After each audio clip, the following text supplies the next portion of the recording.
विद्यार्थी मित्रांनो, सह्याद्री ट्युटोरियल्समध्ये तुमचं स्वागत आहे. उद्या आहे फिजिक्सचा पेपर आणि तुमचा अभ्यास छान झालेला आहे. पेपर तर अतिशय सोपा असणार आहे. पण या पेपरमध्ये क्वेश्चन आता ट्विस्ट ट्विस्ट होऊन येतायत.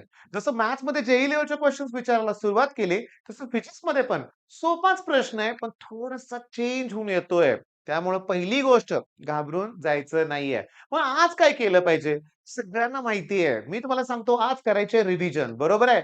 पण ही रिव्हिजन दुपारनंतर केली तरी चालेल. दुपारपर्यंत तुम्ही काय तुमचे राहिलेले टॉपिक असतील ते कव्हर करू शकता बरं का बाळांनो. मग दुपारनंतर रिव्हिजन करायचे. कशी करणार रिव्हिजन? जेवढं केलंय तेवढंच रिवाईज करायचंय. आज काहीही नवीन करायचं नाहीये. तुम्ही म्हणाल, "सर माहिती आहे आम्हाला हे." बरोबर आहे. पण मी पुन्हा सांगतोय लक्षात ठेवायचंय, नवीन काहीही करत बसायचं नाहीये. एखादं एक्सप्रेशन खूप महत्वाचं आहे, पण मी ते अगोदर केलंच नाहीये. ऑब्व्हियसली राहू दे मग आता. परत करायची गरज नाहीये लक्षात घ्या. बरं, हा एक पहिला पॉइंट तुमच्या लक्षात आला.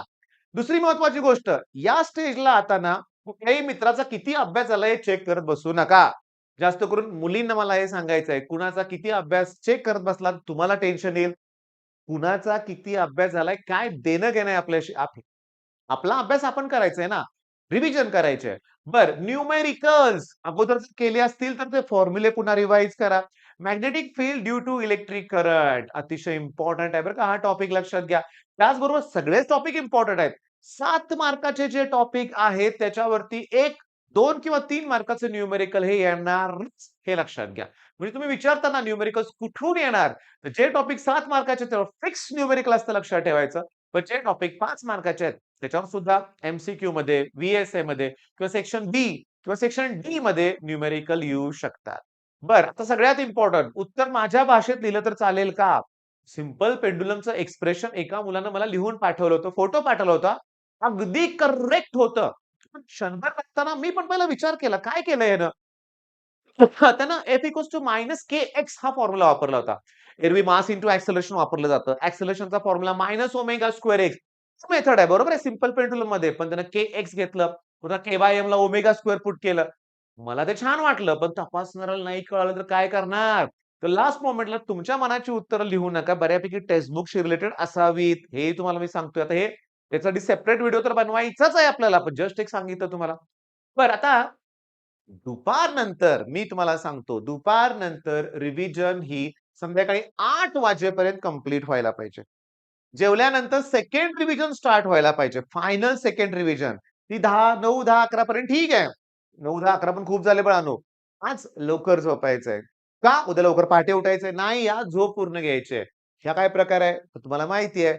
उद्या तुमच्या पेपर नंतर लगेच इमिडिएटली 2:30 वाजता आपलं शेड्यूल स्टार्ट होणार आहे. मी तुम्हाला अर्ध्या-अर्ध्या तासाला, पाऊण-पाऊण तासाला व्हिडिओज देत राहणार आहे. तुम्हाला फक्त काय करायचंय, मी दिलेले प्रश्न करायचे आहेत. कारण केमिस्ट्री आहे. केमिस्ट्रीला उद्याचाच दिवस म्हणजे फिजिक्सचा पेपर देऊन तुम्ही आल्यानंतर तेवढाच दिवस आहे.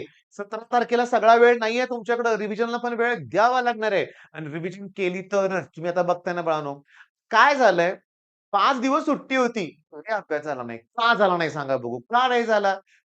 कारण चुकलं. बऱ्याच मुलांचं चुकलं. केमिस्ट्री घेऊन बसले असतील.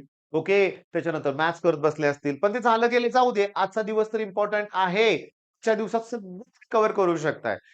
महत्वाचं सगळ्यात महत्वाचं सांगायचंय बाळांनो 70 पैकी 70 मार्काचं टार्गेट जरी असलं, तरी एवढं अटेम्प्ट झालं नाही म्हणून तणाव घ्यायची काही गरज नाही. बिलकुल स्ट्रेस घ्यायचा नाहीये. जेवढं शांत राहता येईल तेवढं शांत राहायचंय आपल्याला. जेवढं शांत राहता येईल तेवढं शांत राहायचंय. मी तुम्हाला टिपिकल सांगू का? तुम्ही रिव्हिजनला ना गट तयार करा बरं का, की मॅग्नेटिक मटेरियल आणि dual nature 10 mark. Okay. EMI आणि एसी सर्किट 13 मार्क. ओके. त्याच्यानंतर रोटेशनल डायनामिक्स ओके, के पहिले 3 टॉपिक 21 मार्क आहेत.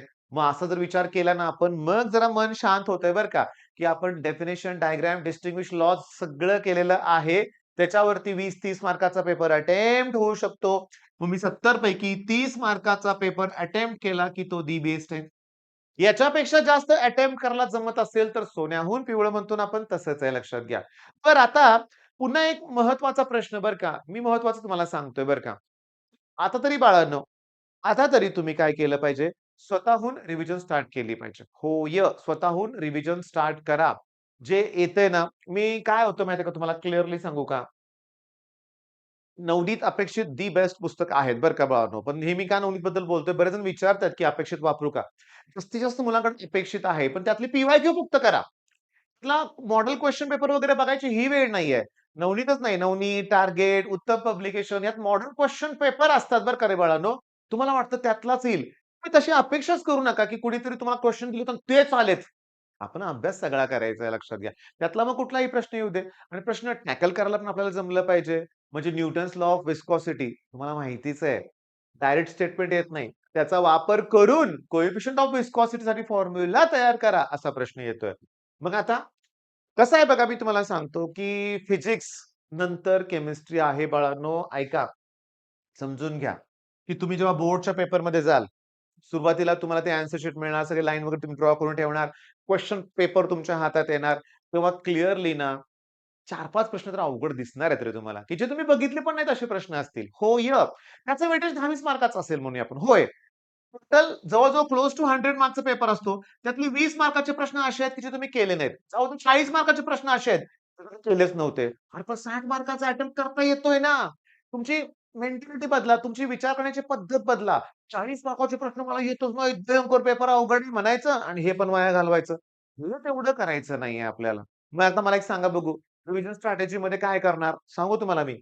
एक लक्षात घ्या, एम-सी-क्यू, व्ही-एस-ए हा प्रकारच वेगळा आहे.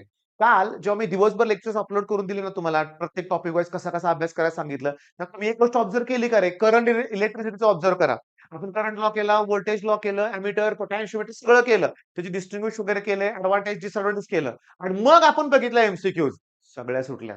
मग नंतर आपण बघितले व्ही-एस-ए सगळे ईझी होते. सगळे आणि प्रत्येक बाबतीत रिव्हिजनला ही स्ट्रॅटेजी वापरा चला. ही सगळ्यात बेस्ट स्ट्रॅटेजी आहे, की अगोदर थेअरी पार्ट सगळा रिवाईज करायचा आणि त्यानंतर एम-सी-क्यूज बघायच्या. माझ्याकडे एक स्टुडंट आहे बरं का. काल आलाय अभ्यासाला पुण्यावरून. काल आलाय अभ्यासाला म्हणूया आपण आणि बोर्डची एक्झाम आता उद्या आहे. तरी झालं.